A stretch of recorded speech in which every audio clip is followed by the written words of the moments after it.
Buen día. Bueno, ahora vamos a ver un tema, este, donde le cambio, muy importante, común en el ámbito del trauma, en el ámbito de los servicios de emergencias, como lo es el trauma de cráneo y de columna. Los objetivos son definir los términos que vamos a tocar en este tema. También vamos a describir los componentes que ya en temas anteriores habíamos visto, como son la anatomía del sistema nervioso central, de la columna, etcétera, las lesiones que involucran a estos y qué voy a hacer yo, qué va a ser la valoración y el manejo de estos. También determinar algunas inquietudes respecto a las lesiones por empalamiento, a lesiones de columna, de cara, de mandíbula, definir lesiones también que no tienen nada que ver con la lesión craneal o encefálica. Explicar propósito y elementos de la escala de Coma de Glasgow, que es un tema muy relevante también, es una forma de evaluar que ustedes van a tener que aprenderse de memoria, porque va a ser nuestro hándicap en el manejo de paciente con trauma de cráneo, identificar cuál es el nivel y grado de lesión gracias a esta escala de Glasgow. También vamos a ver la valoración, si nos da tiempo, de heridas abiertas, los mecanismos de lesión vertebral, columna y médula espinal. También vamos a analizar algunos aspectos relacionados con la aplicación del collarín, la inmovilización de un paciente sentado, extracción rápida, la aplicación de la tabla larga o tabla espinal. Bueno, retrasado. Bueno, ¿qué es el sistema nervioso? Ya entrando en materia, el sistema nervioso, ustedes ya saben que es el que se encarga de controlar las funciones de pensamiento, sensibilidad y motriz, voluntario e involuntario de todo el organismo. Es el que controla todas estas funciones. ¿De qué depende? ¿Cuáles son estos componentes de este sistema nervioso? Bueno, el cerebro, el encéfalo, la médula espinal y la conexión entre el sistema nervioso periférico y el cerebro, pues son los nervios, que hay dos tipos de nervios, los nervios aferentes y eferentes. Que para que lo entiendan más práctico, bueno, son los nervios aferentes, son los que se encargan de llevar eh, la información del centro a la periferia y los nervios eferentes llevan la información a la inversa, de la periferia hacia el centro. Bueno, que este sistema nervioso periférico consiste en que es una red neural conectada al cerebro y la médula espinal y que permite el intercambio de la información, ¿no? Tanto de llevar y traer. Por eso es que hay varios nervios o conexiones nerviosas. Unas son aferentes y otras son eferentes. Y también existen unos pares craneales, unos nervios específicos que se llaman pares craneales, son nervios craneales que van a llevar también la información y a controlar ciertas funciones vitales o importantes en el control nervioso. Entonces, tanto el sistema nervioso periférico a través de toda la red de nervios que existen en el cuerpo humano, más los pares craneales.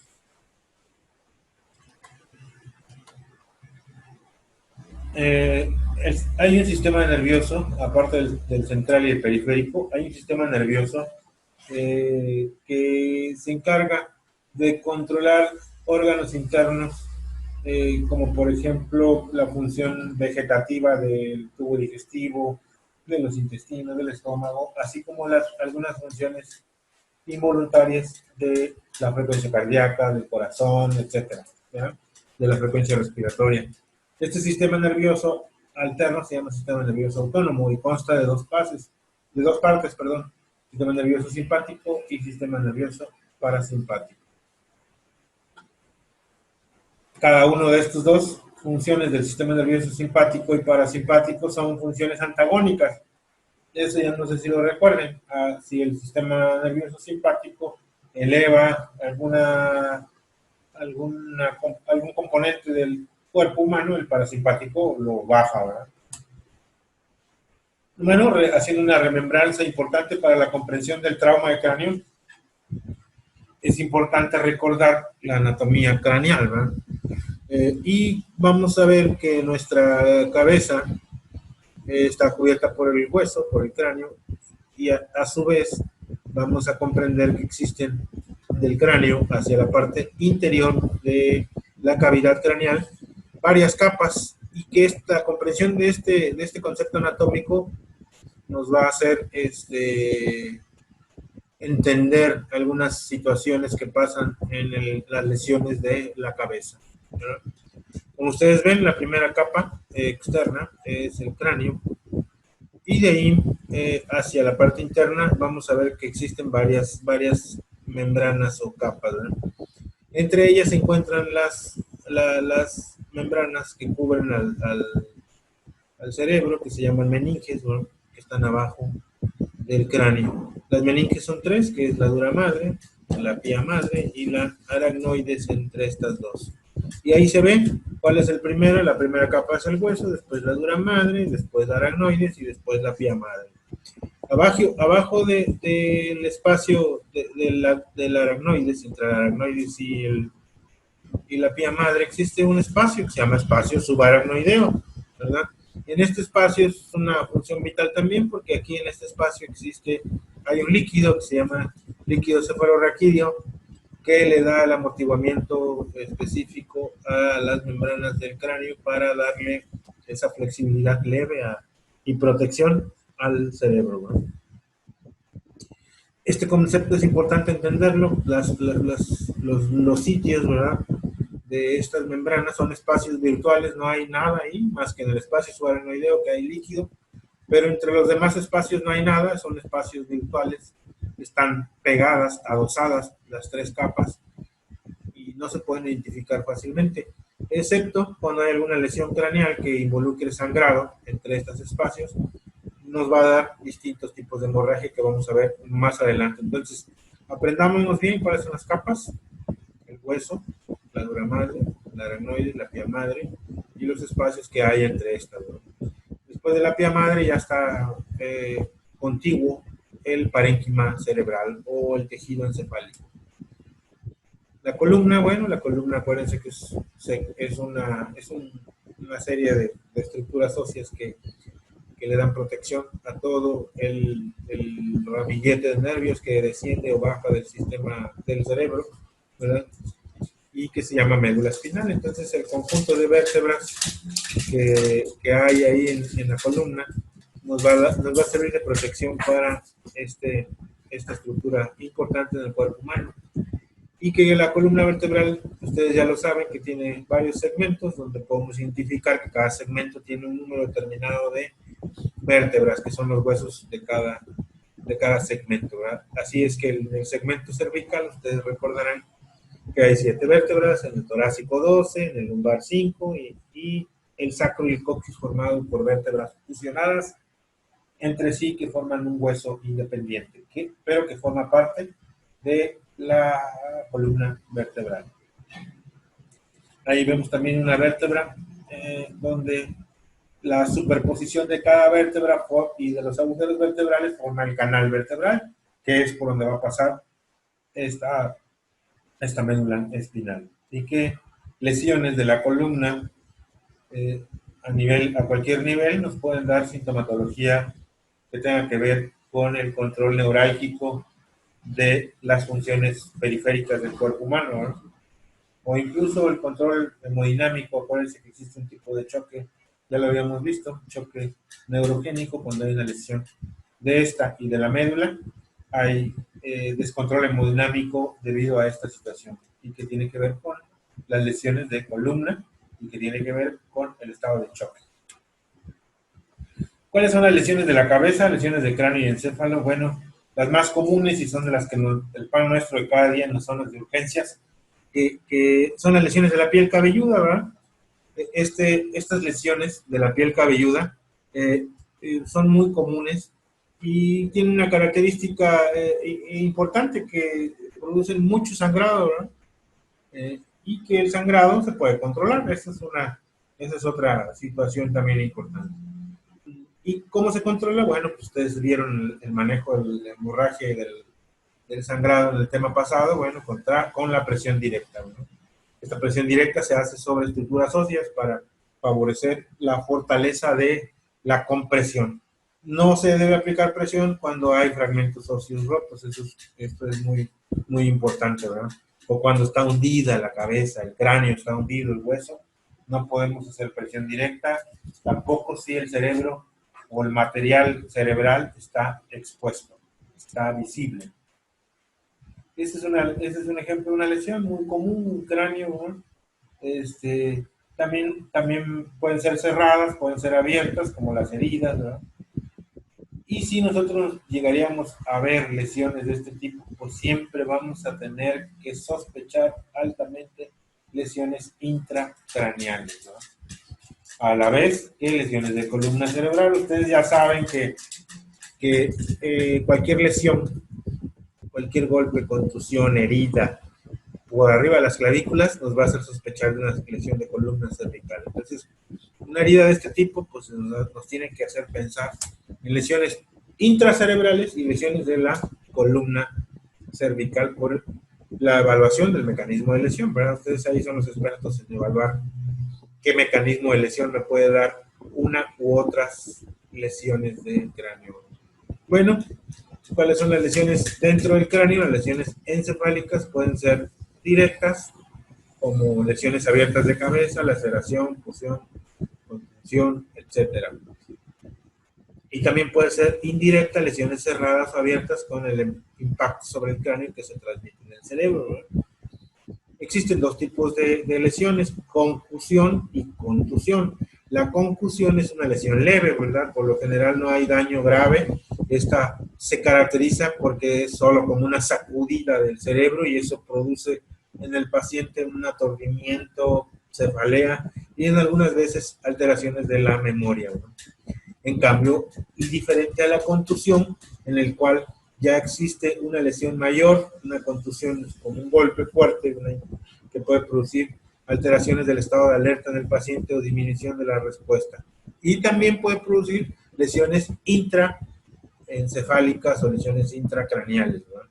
Entonces, esos dos tipos de lesión son muy comunes, las que ustedes van a describir comúnmente cuando describan una lesión de trauma de cráneo. Bueno, un paciente que tiene una concusión, ya sabemos que la lesión es leve y que simplemente es como una situación que tal vez no ponga en peligro la vida, pero que sí es necesario evaluarla y sospechar de una lesión intracerebral, ¿sí? Recuerden que luego las lesiones no se manifiestan inicialmente clínicamente, entonces eso nos puede crear una confusión. ¿Cuáles son los signos principales de una lesión encefálica? ¿Cuál es? Pues obviamente si el sistema nervioso es el que se encarga del control de las situaciones neurológicas o control de todo el cuerpo, obviamente vamos a tener que el síntoma cardinal es un estado mental alterado, ¿verdad? Si asume que hay consumo de drogas, también puede ser que la valoración puede ser confusa y nos puede meter también en una situación ahí de una valoración del paciente no adecuada. Lesiones encefálicas traumáticas, seguimos, que es la concusión, lesión cerrada, ya la habíamos visto, sin daño detectable al encéfalo. Sus efectos pueden perdurar algunas semanas o meses o años, como por ejemplo la amnesia retrógrada o amnesia anterógrada, o bien cefalea postraumática. Hay pacientes que dicen, no, es que hace un año me accidenté y todavía me duele la cabeza. Regularmente no son situaciones que no comprometen ningún problema neurológico, sin embargo queda la secuela que menciona la diapositiva, ¿verdad? Sin tener importancia relevante al problema de salud de un paciente.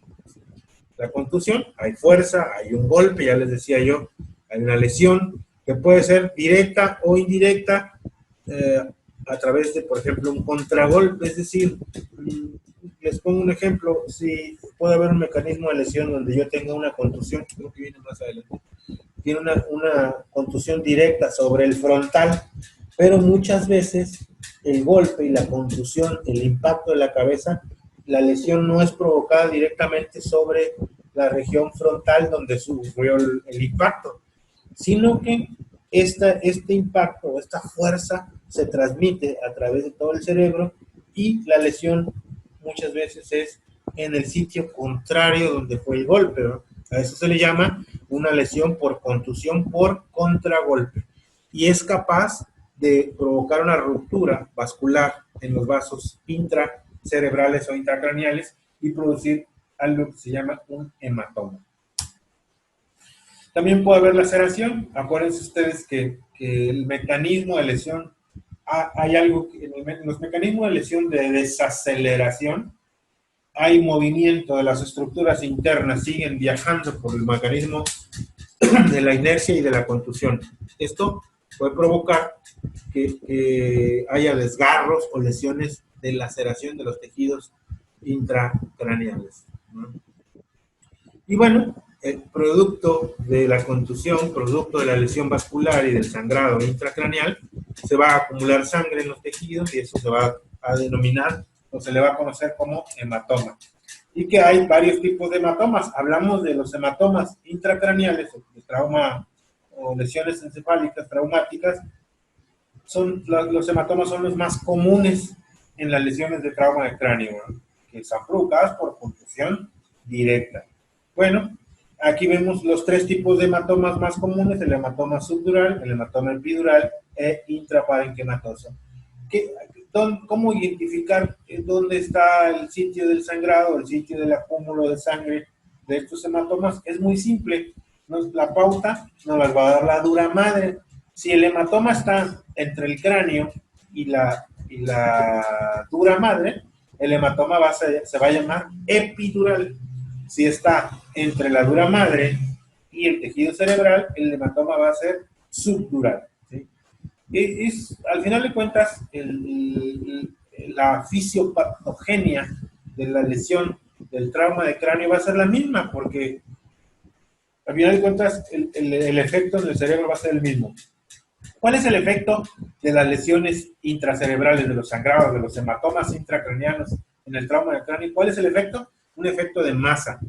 ¿Qué significa esto? Que el cerebro es una estructura cerrada, ¿verdad? Que no tiene por dónde haya alguna salida de el líquido, de la sangre, del agua, de algo que ocupe la cavidad intracraneana. Entonces, ¿qué va a pasar? Este sangrado va a presionar las estructuras nerviosas vitales que están dentro de la cabeza. ¿Sí me explico? Entonces, el efecto de masa va a ser comprimir las estructuras. ¿Con quién? Con el hematoma, con el acúmulo de sangre. Y esto es lo que al final de cuentas va a llevar a la muerte al paciente. Y vamos a ver más adelante que hay un síndrome que se llama síndrome de herniación central, que es el que lleva a la muerte, al paro cardiorrespiratorio de los pacientes con trauma de cráneo, y de eso se muere, ¿verdad? Un paciente que atropellan en la calle de una moto que no trae casco o que recibe una contusión directa y que sangra de inmediato, eso lo mata el sangrado, ¿verdad? Este efecto de masa y de compresión de las estructuras cerebrales que controlan la respiración y el pulso, pues es lo que lo va a llevar a la muerte inmediata incluso, ¿verdad? Algunos de inmediato, algunos tardan algunas horas más en producirse este sangrado porque es pequeño, ¿verdad? Ahí están los dos tipos de sangrado más comunes. Les repito nuevamente: el que está entre el cerebro y la dura madre es subdural, y el que está entre el cráneo y la dura madre es epidural. Clínicamente son muy similares los síntomas, pero lo más fácil para hacer el diagnóstico es con la tomografía y se ve las características peculiares de cada hematoma. Es muy simple hacer el diagnóstico, la verdad, con una tomografía. Lo complicado es identificar las lesiones clínicamente.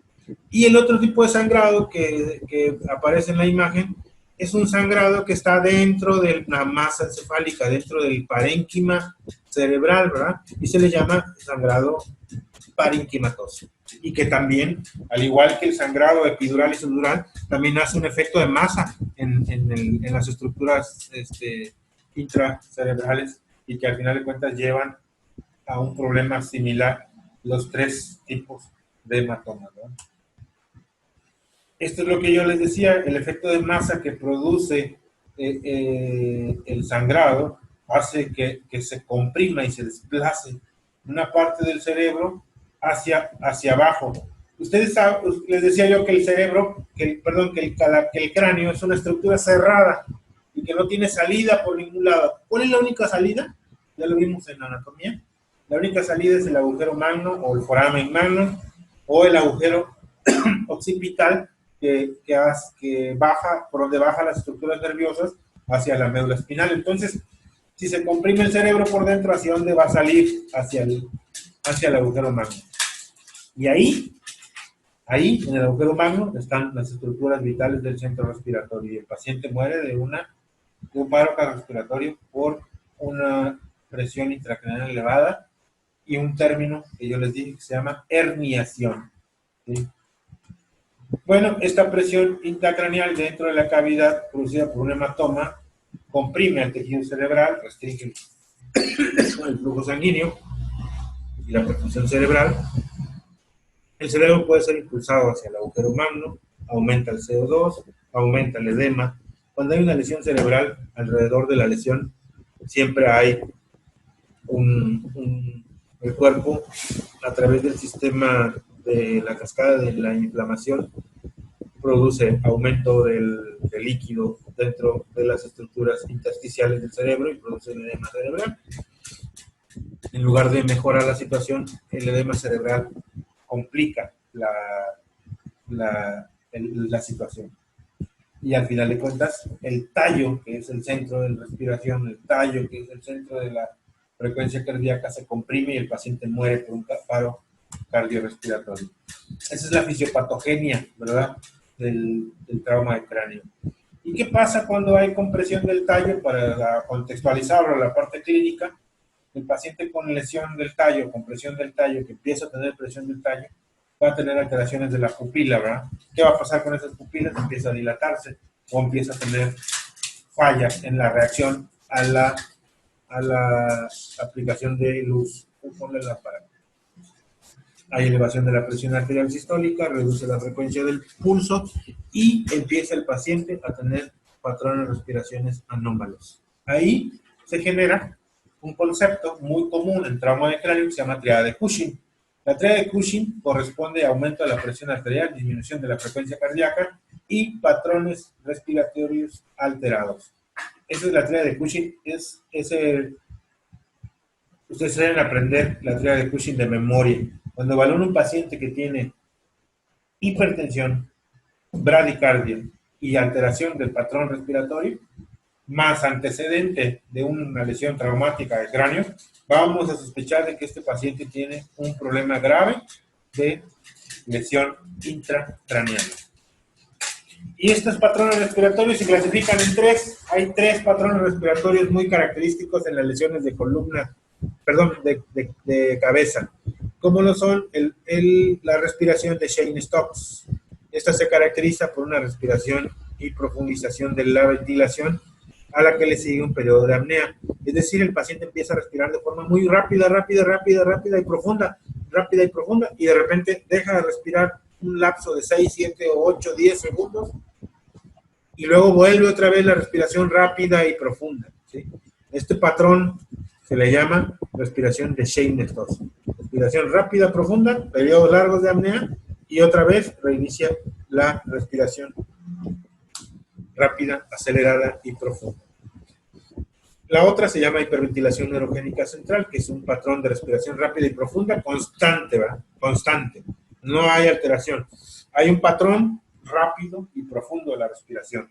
Y la respiración atáxica, que es una de las respiraciones más complicadas, más complejas que hay en las lesiones del trauma, en el sentido de que el paciente empieza a respirar de una forma irregular, con patrones muy irregulares, impredecibles. No existe una respiración como tal, como la de Cheyne-Stokes, que está muy marcada, la respiración profunda y la apnea. No, esta es una respiración muy irregular, ¿sí?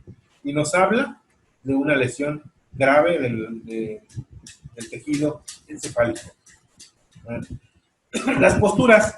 El cuerpo humano también, al tener lesión intracerebral, tiene posturas muy características en las lesiones cerebrales, como son estas dos, ¿verdad? Las posturas de flexión y la postura de extensión, ¿verdad?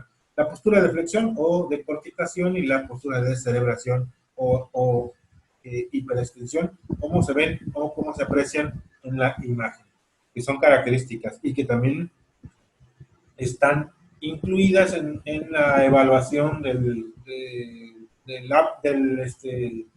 la escala de Glasgow, que más adelante vamos a ver y que también quiero que se la aprendan.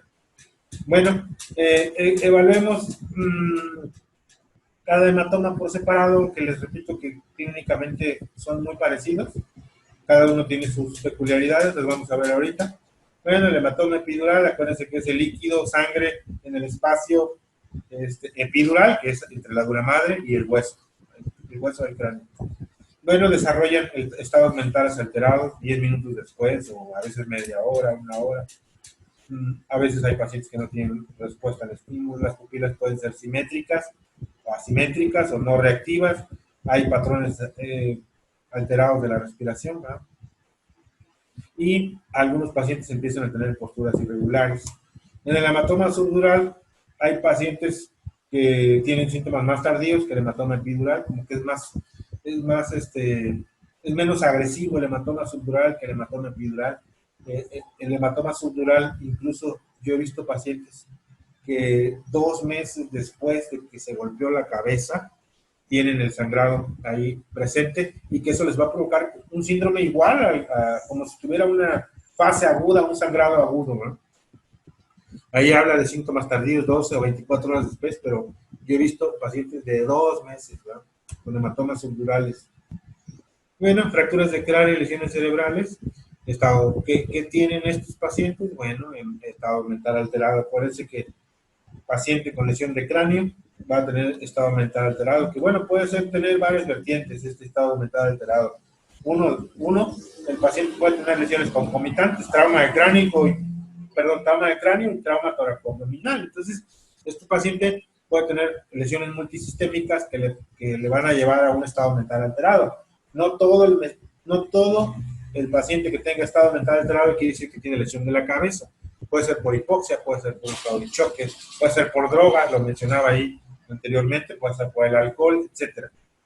Y bueno, otro tipo de lesiones que vamos a ver, las laceraciones profundas, equimosis, hematomas de la piel, vamos a ver lesiones externas visibles, ¿verdad? Como depresión, deformidad del cráneo, dolor intenso. Y algunos pacientes desarrollan un síntoma muy común que se llama signo de Battle, que es atrás de las orejas se acumula un hematoma retroauricular, que ese es el signo de Battle. Puede haber alteraciones de las pupilas o no, a veces pueden estar las pupilas normales, ¿verdad? Pero ¿cómo vamos a aprender a identificar cuando un paciente tiene alteraciones de la pupila? Bueno, pues vamos a tener que aprender a evaluar pupilas en pacientes normales primero. Así, cuando yo evalúo un paciente anormal con sus pupilas, voy a poder identificar cuándo reacciona lento, cuándo no hay reacción, cuándo hay dilatación, cuándo hay constricción o miosis o midriasis, ¿verdad? Eso lo puedo identificar, pero tengo que aprender primero con pacientes sanos. Puede detectarse ojos de mapache, también una equimosis periorbitaria o palpebral. Son cambios en la coloración de los tejidos blandos del párpado inferior, ¿verdad? Es un signo ya muy tardío, un signo ya de una lesión que ya tiene varias horas y que el paciente está en una etapa crítica, ¿verdad? Es muy raro verlo en una fase aguda. Pero bueno, también es otro signo que nos puede dar una sugestión de una lesión cerebral, ¿sí? Entonces, ahí vemos que hacemos una remembranza de esta diapositiva, porque es importante hacer énfasis en que el paciente con estado mental alterado, una lesión visible externa como una deformidad de equimosis,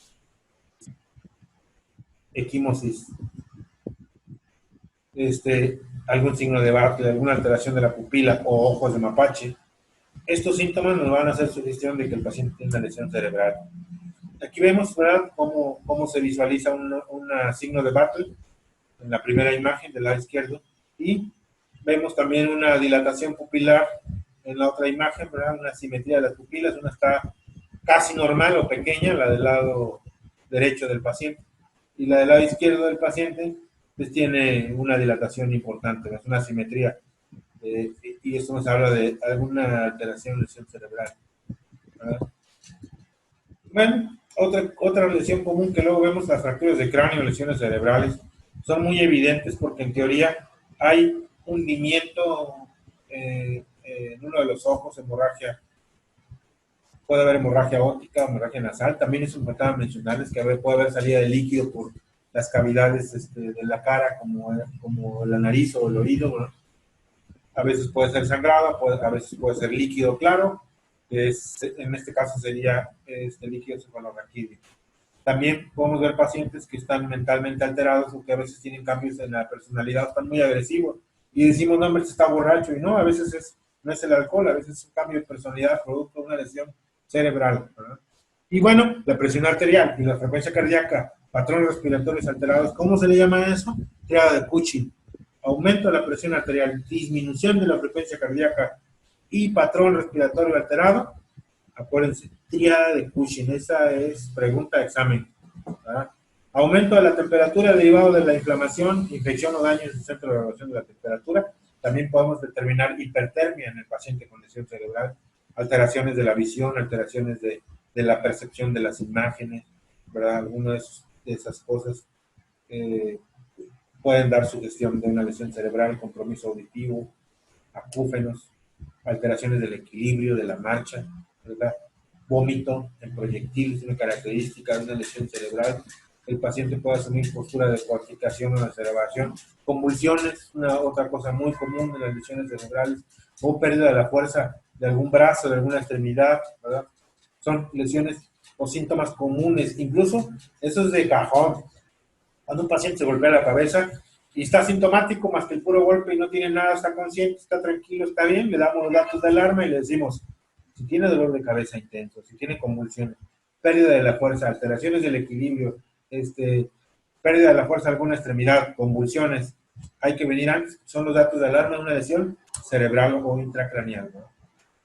¿Qué hago yo en los tramos de cráneo y las lesiones cerebrales? Bueno, los cuidados, aplicar medidas, abrir la vía aérea, cuidar la permeabilidad con la aspiración, etcétera, valorar la respiración, controlar la hemorragia, trasladar al paciente rápido, porque una lesión cerebral representa una urgencia absoluta en el tratamiento de los pacientes con trauma y lesiones multisistémicas. Cuantificar los signos vitales de forma continua, ¿verdad? Porque puede haber cambios inmediatos. Ahorita el paciente puede tener una frecuencia cardíaca normal y al poco rato, a los pocos minutos, ya el paciente puede tener bradicardia y eso puede ser un indicio de un aumento de la presión intracraniana en el paciente con trauma de cráneo. Si existe un empalamiento, al igual que en las instrucciones en las lesiones intraabdominales y torácicas, no se retira el objeto, se deja ahí, se inmoviliza, ¿verdad? Y se estabiliza. Bueno, eso es trauma de cráneo. Aunado al trauma de cráneo, que también parte del trauma de cabeza, hasta el trauma de cara y trauma de mandíbula, son lesiones también comunes en nuestro ambiente porque se presentan de forma muy habitual en nuestro quehacer o desempeño de las urgencias. Fragmentos óseos pueden alojarse en el posterior de la faringe cuando hay trauma de la vía aérea y puede haber obstrucción por sangre, por dientes, por coágulos, etc. ¿No? La mandíbula es susceptible a luxación también y a fracturas. Ahí vemos una imagen muy aparatosa de una fractura de mandíbula. ¿Cómo voy a darme cuenta? Pues obviamente el dolor, la alteración de la deformidad, distorsión facial, ¿verdad? Alteraciones para hablar o para respirar incluso también. Y bueno, vamos a ver que tiene una alineación inadecuada de la simetría de la dentadura, ¿va? Como se aprecia en las imágenes. Son lesiones muy evidentes y muy fáciles de identificar, ¿no? Pero el manejo es el complicado y a veces esa complicación está en relación a la vía aérea, ¿verdad? Que nos puede dar problemas. Entonces, ¿qué tengo que hacer con pacientes de trauma de cráneo? Perdón, de trauma facial o de mandíbula. Hay que permeabilizarla, tratar de mantenerla permeabilizada, aspirando y retirando detritos de la vía aérea, entre otras piezas. Si hay piezas dentales que me pueden dar una obstrucción, pues y si las podemos retirar, las retiramos, ¿no? En lugar de hacer elevación del mentón, hacemos tracción mandibular, ¿no? Controlamos hemorragias, evaluamos la necesidad de la inmovilización de columna vertebral, que por cajón, por norma, si el paciente tiene una lesión en la cara, tenemos que sospechar una lesión en la columna. Entonces, por ende, en automático, tenemos que iniciar manejo del control de la columna, ¿no? Mantener la vía aérea permeable, detener la hemorragia. Esta fuerza que se presenta sobre el traumatismo directo sobre la cara pueden producir fracturas que obstruyen la vía aérea. Esas son las causas más comunes, o bien un sangrado directo que esté alimentando y obstruyendo la vía aérea. Esta escala de Glasgow es importante que ustedes se la aprendan, ¿no? Es muy fácil hacerla. La escala de coma de Glasgow evalúa 3 puntos importantes en el paciente que tiene trauma de cráneo, como lo son la apertura ocular, la respuesta verbal y la respuesta motora. La escala de Glasgow tiene una puntuación menor de máximo 15 y la mínima puntuación es de 3. Estos 3 puntos a evaluar, cada punto te da, cada parámetro te va a dar un puntaje, ¿verdad? Vamos a poner ejemplo. La apertura ocular te da 4, la respuesta verbal te da 5 y la respuesta motora te da 6 puntos como máximo. Ahí nosotros vamos a ir evaluando y sumándole, ¿verdad? Yo, ustedes en este momento, espero que tengan una escala de coma de Glasgow de 15, ¿verdad? Porque estamos conscientes, alertas, orientados, ¿sí? Tenemos respuesta ocular espontánea, al menos que se estén durmiendo y que yo les hable y se despierten.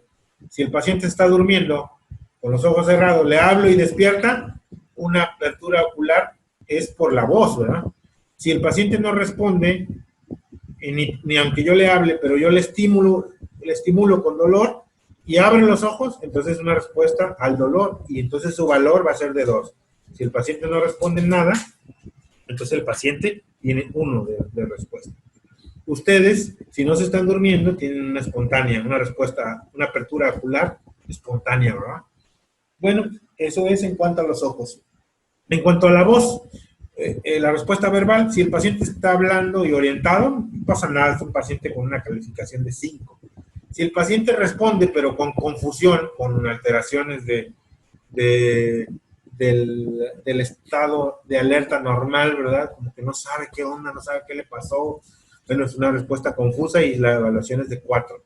Si el paciente responde con palabras inapropiadas, incoherentes, entonces es una respuesta que me va a dar un puntaje de 3. Si el paciente le habla, si nada más emite sonidos incomprensibles, es de 2. Si no tiene ninguna respuesta, es de 1, ¿sale? La respuesta motriz te da 6 puntos. Si obedece, si tú le dices mueva el brazo, 6. Si le dice que le estoy tocando, 5. Me toco el brazo. Si le aplanas, le provocas dolor y retira, es 4. Si no responde, le estimulas dolor y flexiona, es 3. Si le estimulas el dolor y extiende, son 2. Si no tiene ninguna respuesta, es 1. Esta escala de coma de Glasgow deben aprendérsela. No es necesario que pierdan tiempo en la escena haciendo la evaluación, pero es muy práctica, es muy fácil hacerla. Con solo tocar al paciente, estimularlo al dolor o hablarle, pueden hacer la evaluación. Apréndasela de memoria, por favor. Bueno, de los que están presentes, ¿tienen alguna duda sobre el que les explicaron hasta la escala de coma de Glasgow? Si no, para continuar con el tema.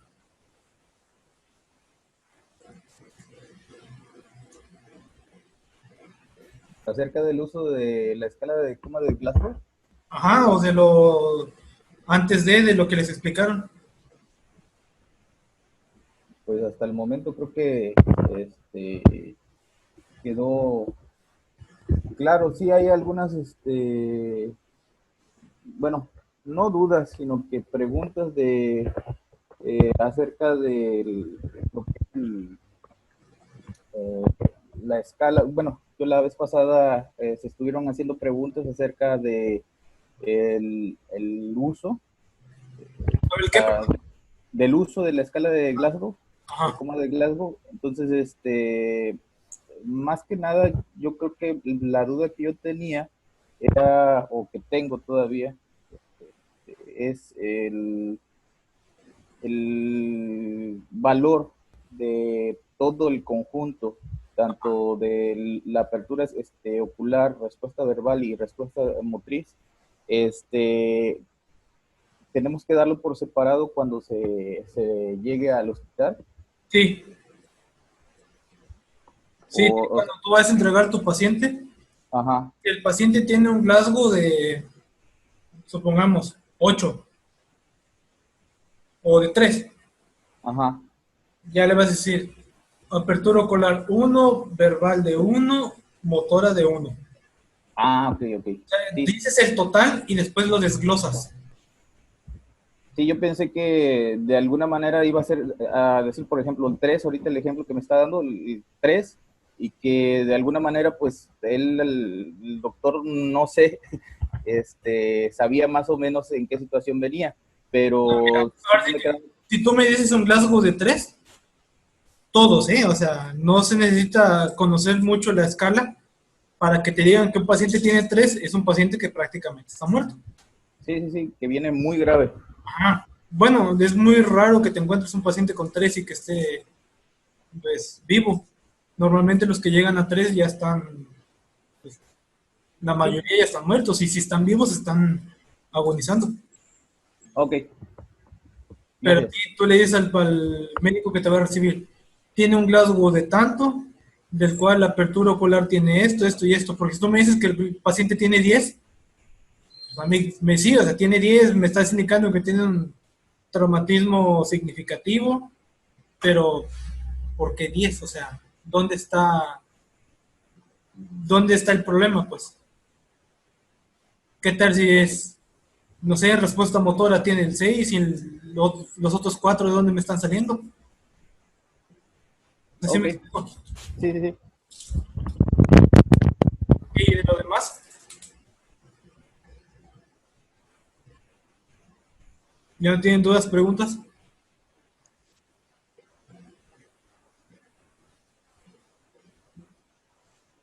Bueno, entonces continuamos.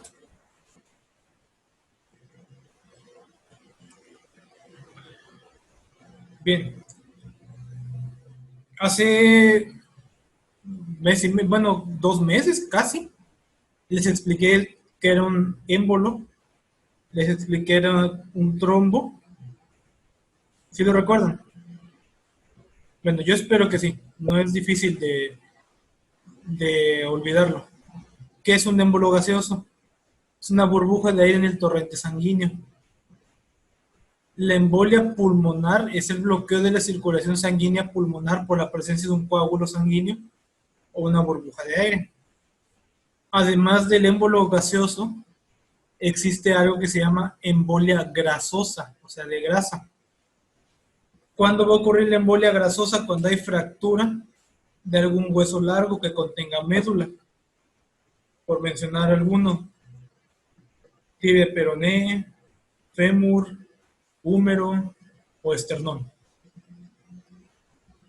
La embolia grasosa va a ser causada, mejor dicho, por el desprendimiento de la médula ósea que viaja a través del torrente sanguíneo, y va a ser exactamente lo mismo que un émbolo y un trombo.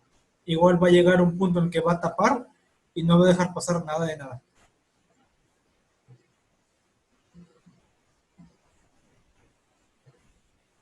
Bien, aquí hasta abajo le dice, una herida que secciona una arteria o una vena importantes en el cuello provocan una hemorragia intensa que a menudo amenaza la vida.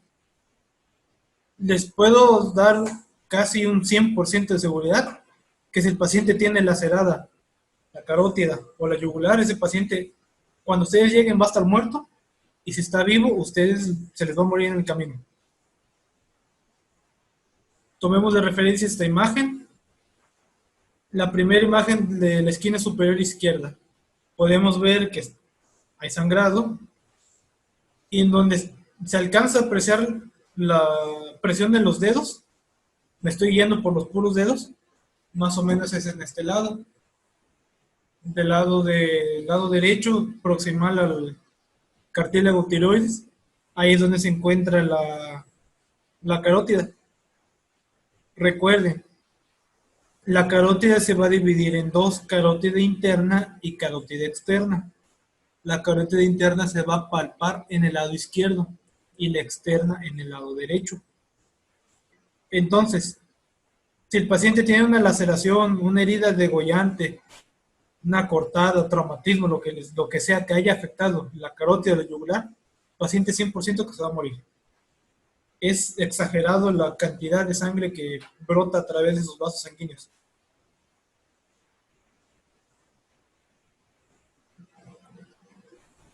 Pero supongamos que este es uno de esos casos milagrosos en el que el paciente puede salvarse. Aquí en estas imágenes les explica, más bien les muestra cómo hacer un vendaje. La realidad es que un vendaje en el cuello es un poco difícil de hacer, sobre todo porque no lo puedes apretar, no puedes hacer presión directa. ¿Qué alternativas podrían tener para fijar un vendaje en el cuello aparte de la cinta?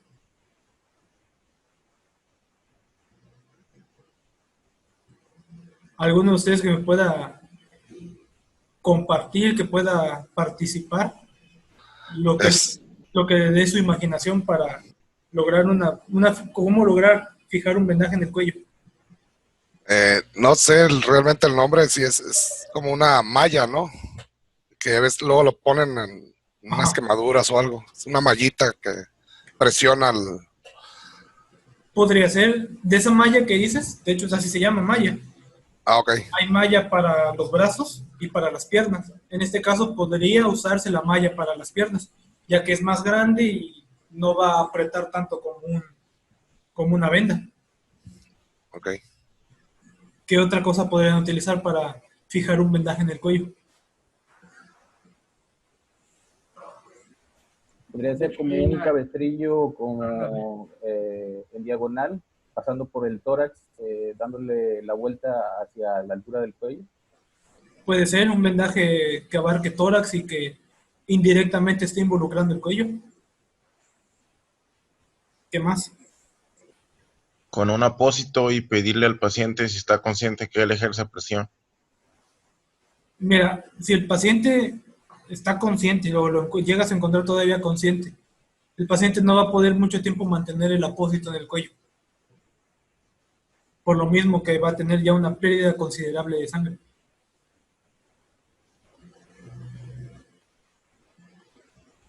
¿Qué otra forma se Con una, podría? con una toalla. Yo usaría collarín. Collarín. Ah, ok. El mismo collarín, el collarín blando, el que parece colchón. Ajá. Ese a última, si no encuentran cómo fijarlo, le ponen el vendaje, le acomodan el collarín, lo ponen un poco apretado y listo. Funciona perfectamente. ¿Por qué? Pues el mismo collarín va a ser blando, pero como su función es sostener y fijar el cuello, pues no lo va a lastimar. Ok. ¿Alguna otra opción que se les ocurra?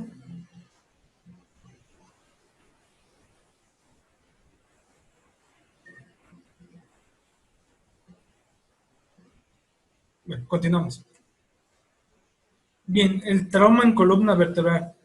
La columna vertebral ya saben que es una serie de 33 huesos divididos en 4 partes. Ya saben que tenemos 7 vértebras cervicales, 12 torácicas, 5 lumbares y las vértebras sacrocoxígeas. ¿Cuál es la función concreta de la columna vertebral? ¿Qué es lo que hace? La columna vertebral sostiene y protege la médula espinal. Recuerden que la médula espinal es parte del sistema nervioso central. Por ahí salen 33 pares de nervios que dependiendo la zona va a ser la afectación que va a tener en el cuerpo. No es lo mismo que tengan una lesión vertebral a nivel de las cervicales que a nivel de las lumbares. ¿Sale? Entonces, lesiones primarias que son consecuencias de una fuerza directa. ¿Qué podría ser una fuerza directa? Algún trauma contuso. Golpes, caídas que hayan sido, más bien caídas sobre alguna superficie rígida, por ejemplo un barandal, sobre el filo de la calle, más bien de la banqueta, sobre alguna piedra. Las lesiones secundarias se desarrollan después del trastorno inicial, pero pueden ocasionar el mismo daño o incluso uno mayor. ¿Cuál podría ser una lesión secundaria? Un accidente automovilístico, una persona que choca, se golpea con el volante e indirectamente va a lesionar por energía cinética la columna, ¿vale? Bien, los mecanismos de lesión. Es la energía que obliga a su estructura a desplazarse más allá de su ángulo ordinario de movimiento. En estas imágenes podemos apreciar 3 ejemplos. Las lesiones por clavados. Normalmente, bueno, desconozco cuánto debas medir de profundidad una alberca para poder realizar clavados, pero lo pueden ver de otra forma. Por ejemplo, personas que están pintando y se caen del andamio, personas que están cortando un árbol, por mencionar algunos ejemplos. Aquí no es tan común las lesiones por clavados, pero las lesiones de alturas por andamios de árboles, eso sí es más común. Okay. El impacto contra el parabrisas, recuerden, todo accidente automovilístico en un paciente que tenga o no tenga cinturón de seguridad va a ocasionar un efecto que se llama latigazo. ¿Cuál es el latigazo? Al momento de frenar bruscamente, el cuerpo va a seguir viajando. Y si tiene el cinturón de seguridad, el tórax y el abdomen van a quedarse fijos por misma acción del cinturón, pero que creen la cabeza no. Entonces, ¿qué es lo que va a pasar? La cabeza va a seguir viajando, va a hiperextenderse hacia adelante y por inercia la vamos a regresar. Eso también se le conoce como elongación de las cervicales. Es la lesión, digamos, número 1 en un accidente automovilístico, elongación cervical. Aquí les maneja el impacto contra el parabrisas. Si el paciente no tenía el cinturón de seguridad, entonces va a salir disparado, bueno, no disparado, sino va a salir proyectado hacia el parabrisas o hacia enfrente. El decir que salga disparado es que el paciente salió eyectado, o sea, se salió volando. Y eso ya te habla de un mecanismo de lesión más severo aún.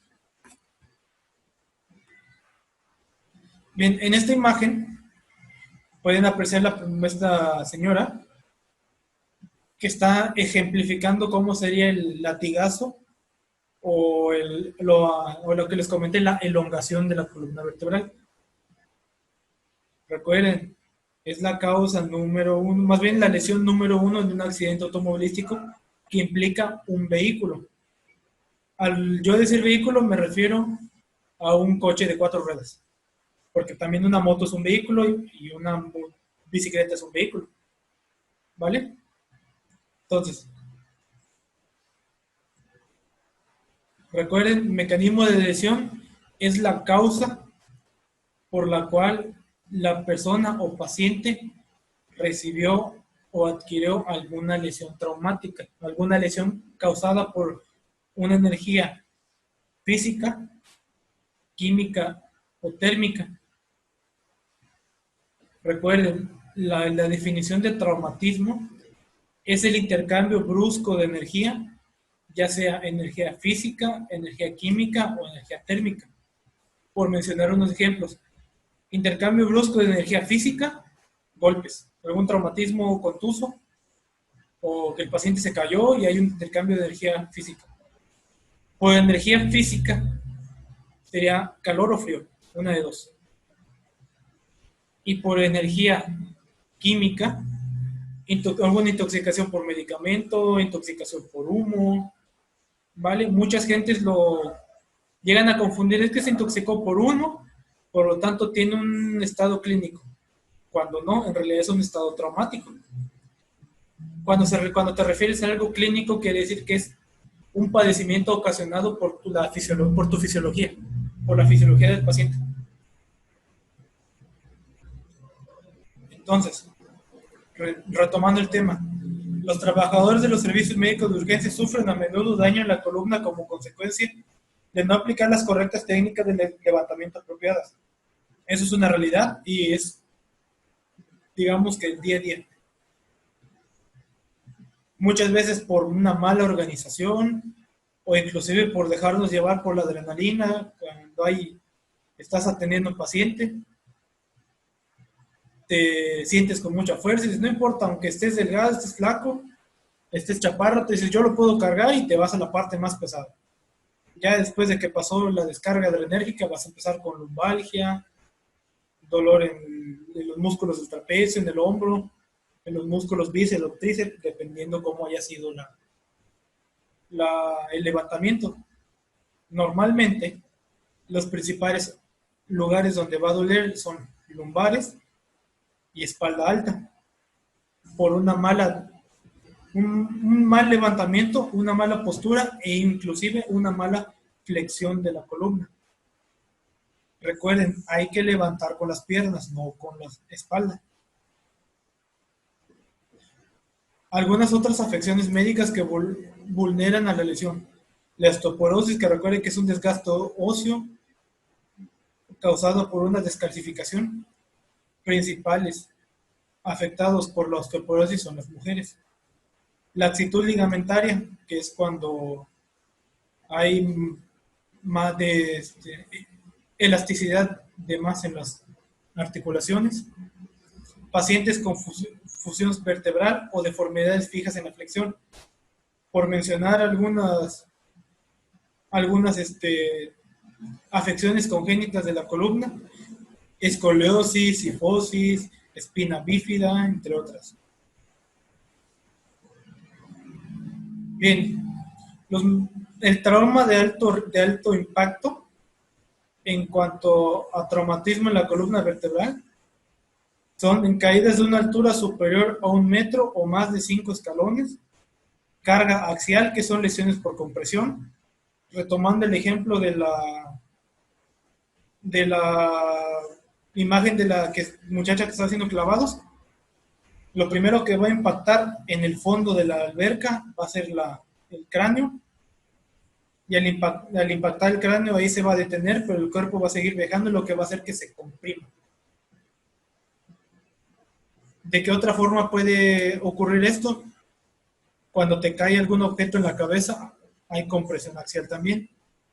Accidentes automovilísticos a alta velocidad, accidentes que impliquen alguna volcadura o expulsión del paciente. Colisiones en vehículos motorizados recreativos, o sea, vehículo de todo terreno, llámese una cuatrimoto, llámese un jeep, lo que sea. Inclusive las motos de motocross, que es aún peor. Que los dermatomas son los 33 nervios que les llegué a comentar que salen a partir de las vértebras. Un área de la piel que está inervada por un solo nervio espinal. En esta imagen pueden apreciar todos los dermatomas que existen, y dependiendo de dónde sea la lesión, es el dermatoma que se pudo haber lesionado. ¿Cómo va a ser su valoración física para la identificación de las lesiones? Los indicios clave: parálisis de las extremidades. Retomando el primer ejemplo que les di, en cuanto a un trauma contuso. Paciente que estaba cortando un árbol, que estaba trabajando en alturas, en un andamio, o que simplemente se cayó de su propia altura, pero la columna impactó, ya sea en el filo de la banqueta, en alguna piedra, en algún barandal, en alguna superficie que pudiera ocasionar fractura o separación de alguna porción de la columna. Cambios en la función neurológica, dolor con el movimiento, dolor a la palpación, compromiso en la respiración, esto principalmente en lesiones cervicales, priapismo, que son erecciones involuntarias en los hombres, pérdida de control de esfínteres, que te da un indicio de daño neurológico severo, deformidad evidente en cráneo o en columna, y choque neurogénico. No sé si ya vieron este estado de choque, ¿alguien que me puede decir? Sí, no. Si no, para explicarles en qué consiste el choque neurogénico. Por favor, ¿nos puede recordar? Ok, bueno. Choque neurogénico. Primero, ¿qué es el estado de choque?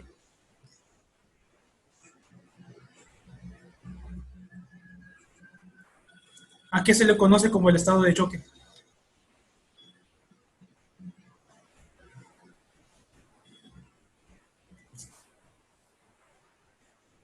¿Hace cuánto tiempo vieron estado de choque? Ya tiene pues un buen que vimos estado de choque, es como ¿Un buen cuánto tiempo es? pues, hace unos meses. Meses. Ajá. Y no lo volvieron a estudiar. Pues conocemos algunos signos, síntomas de estado de choque y los diferentes tipos Los conocen, pero no los estudiaron. bueno, más o menos. ¿Ok? ¿Qué es el estado de choque? Bueno, el estado de choque lo podría definir como pues la situación o el momento en el que el paciente pues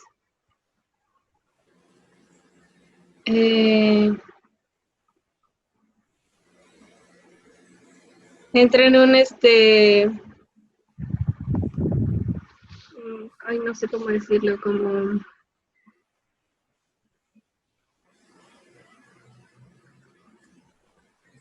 pues como bueno, una hipoperfusión me parece, y es como una pues descompensación ¿Descompensación de qué? pues del sistema eh, cardiovascular, porque no hay una suficiente oxigenación en las células del organismo, y por lo mismo pues desencadena otras situaciones como viene siendo pues la frecuencia cardíaca elevada, eh, la frecuencia respiratoria también. Ajá. Pero básicamente no me estás diciendo nada sobre el estado de choque. ¿Alguien más que me puede, perdón, que me puede decir concretamente qué es el estado de choque? Tiene una definición que viene en su libro y que se lo buscan en cualquier lugar de internet, viene la misma. ¿Qué es el estado de choque? ¿A qué se le conoce como el estado de choque?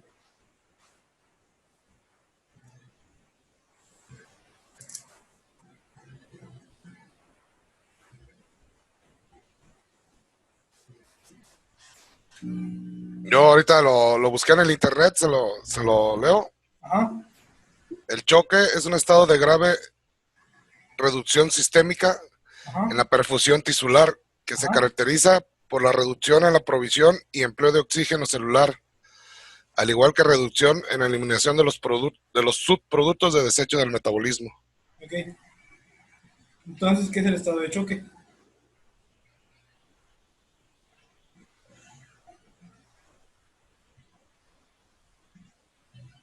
Cuando el sistema no tiene suficiente oxigenación a nivel celular para... Literalmente el estado de choque solo son dos palabras, tal vez tres. La definición del estado de choque.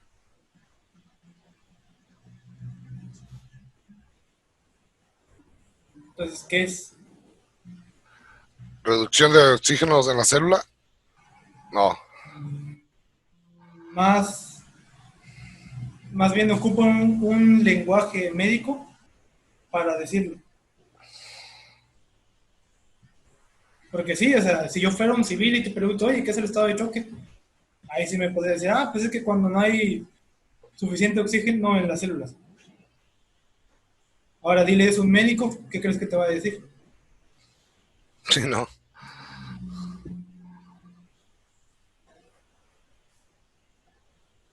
El estado de choque es cuando hay hipoperfusión tisular. Ya saben que el estado de choque se puede, para su comprensión más fácil y resumido, se puede dividir en dos: hemorrágico y no hemorrágico. El hemorrágico se va a dividir, hipovolémico y no hipovolémico. El hipovolémico lo dividen en dos: hemorrágico y no hemorrágico. Hemorrágico es por pérdida de sangre. No hemorrágico por pérdida de líquido, ya sea intracelular o extracelular. ¿En qué casos va a ocurrir esto? Paciente deshidratado, ¿vale? Con golpe de calor, con fatiga excesiva y que no haya tomado líquidos. Ahora, el estado de choque no hipovolémico se puede dividir en distributivo, microvasógeno y cardiogénico. ¿Cuáles son los distributivos? Son dos, el neurogénico y el séptico. El microvasógeno es el anafiláctico y el cardiogénico pues es por arritmias cardíacas. ¿Sale? Rápido, sencillo. Ahora, el choque neurogénico, como ya les dije que es parte del distributivo, va a tener una subdivisión, que es el choque espinal o choque medular. Se va a llamar choque medular cuando hay una completa separación o interrupción, si así lo quieren llamar, entre la comunicación cerebral y espinal. ¿Cuáles son los datos, los signos generales del estado de choque? Todos van a compartir los mismos y hay unos que son específicos de cada estado de choque. ¿Cuáles son?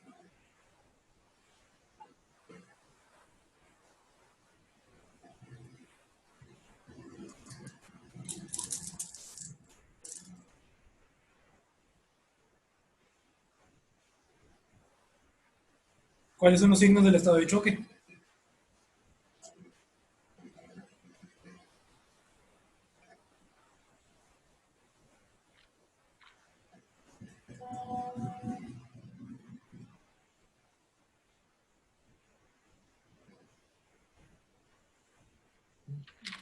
Rápido, chavos, ¿cuáles son los signos del estado de choque?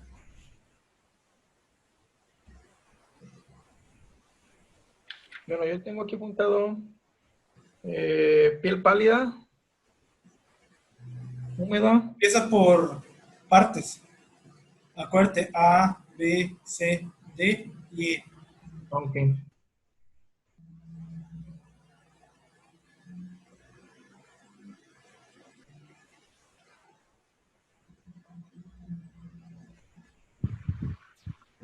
Empezando por la A, pues hipoxia. ¿Por qué?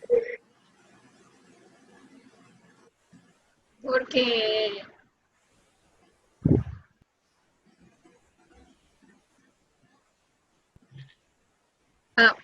porque hay poca concentración de oxígeno, lo cual pues dificulta también la respiración. No te estoy preguntando la fisiopatología del estado de choque. Te estoy preguntando sus signos.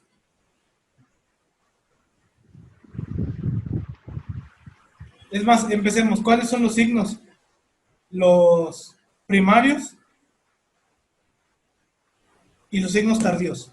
Los primarios son los de compensación y los tardíos son los de descompensación. Que ya dije, ya saben que hay una falta de irrigación, de sangre y de otras cosas. Entonces, ¿qué es lo primero que va a pasar en la vía aérea?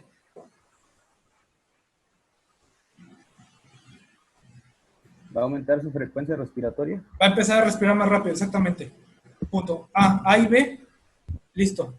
Respiraciones rápidas y superficiales. En la C, ¿cómo va a estar la circulación?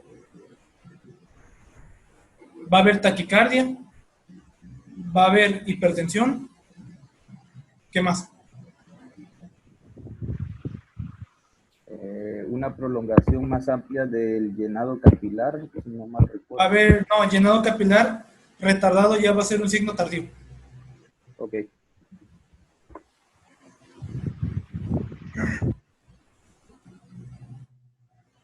Ok, entonces, ¿cuáles son los signos generales del estado de choque? Los de compensación. Hiperventilación, taquicardia, hipertensión, aumento de la temperatura. ¿Qué más? La piel podría ser. Como va a haber aumento de temperatura, la piel exactamente va a estar sudorosa. ¿Vale? La glucosa, ¿cómo creen que va a estar?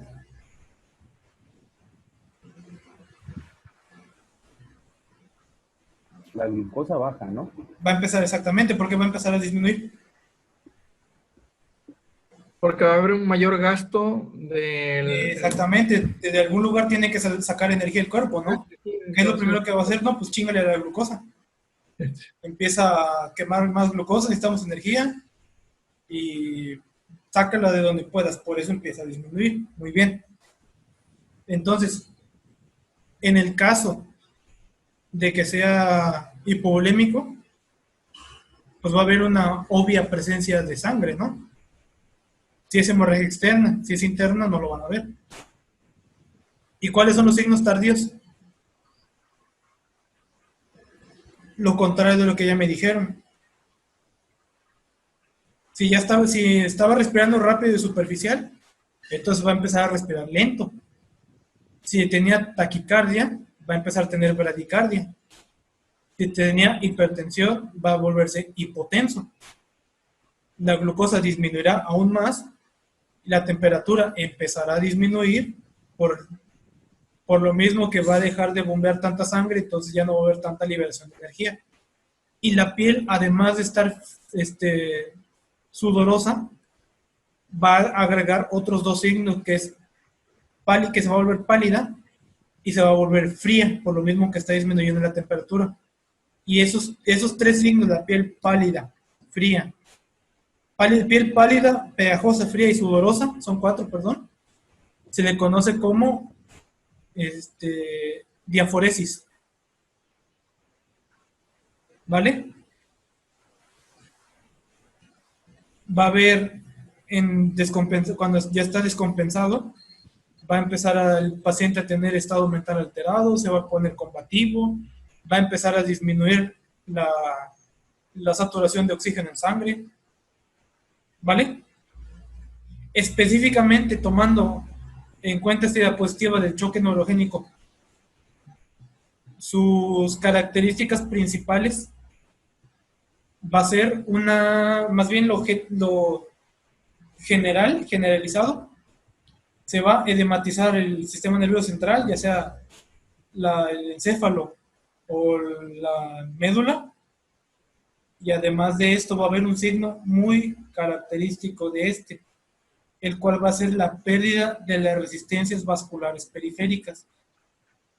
O sea, un signo, aunque esté en fase, que tenga los signos primarios de choque, este paciente va a tener hipotensión. ¿Por qué? No va a haber una correcta coordinación entre los nervios y va a haber dilatación de vasos sanguíneos. Por eso les dije, pérdida de las resistencias vasculares periféricas. Este paciente va a estar caliente porque va a estar liberando calor, va a estar combativo y va a estar hipotensado. ¿Sale? ¿Dudas, preguntas sobre el choque neurogénico y en general del estado de choque por el pequeño repaso que hicimos? No. Nada. Del choque hipovolémico habías mencionado que se divide en dos. ¿Cómo, perdón? Que si de choque hipovolémico se divide en dos. Hemorrágico y no hemorrágico. ¿Otra pregunta que tengan?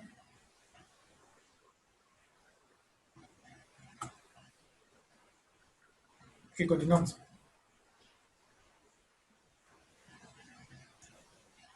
Las necesidades de aplicar precauciones con la columna vertebral. Esto es en automático. Paciente con algún trauma que consideren que afecte la columna, choque automovilístico, choque vehicular en general, caída de alturas, inclusive de su propia altura, si es un paciente de la tercera edad, en automático es camilla espinal larga.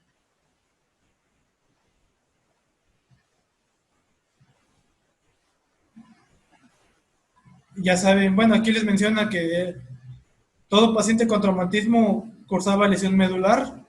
No es, digamos, 100% cierto. Sin embargo, todo paciente que haya tenido afección o algún trauma que involucre columna vertebral, lo ideal sería inmovilizar para prevenir futuras lesiones medulares. ¿Vale? Estabilización manual de la cabeza, ya sea con control manual o collarín, de preferencia con collarín, recuerden, para tener sus manos libres y poder ayudar en otras cosas. Los collarines se van a dividir en 3 tipos: los rígidos, los blandos, bueno, más bien en 2, rígidos y blandos. Y si quieren agregar un tercero, diría yo un semirrígido. El collarín rígido es un collarín de plástico que se tiene que armar en ese momento. Ya cuando vengan presencialmente se los mostraré, o inclusive los pueden buscar en internet, los collarines rígidos. Los collarines blandos son los que parecen colchón, que parece que tienes un colchón en el cuello. Y los semirrígidos o collarín Filadelfia son los que son de 2 piezas, los que son más comunes de utilizarlo. Dice, nota, no debe intervenir demasiado tratando de descartar una lesión medular en un paciente sin respuesta. Si existe un mecanismo de lesión relacionado con la lesión medular, se establece de inmediato inmovilización de la columna y se trata como si existiera una lesión de este tipo. Vuelvo a lo mismo. Todo paciente que implique una lesión con columna, mejor inmovilicen, no lo duden.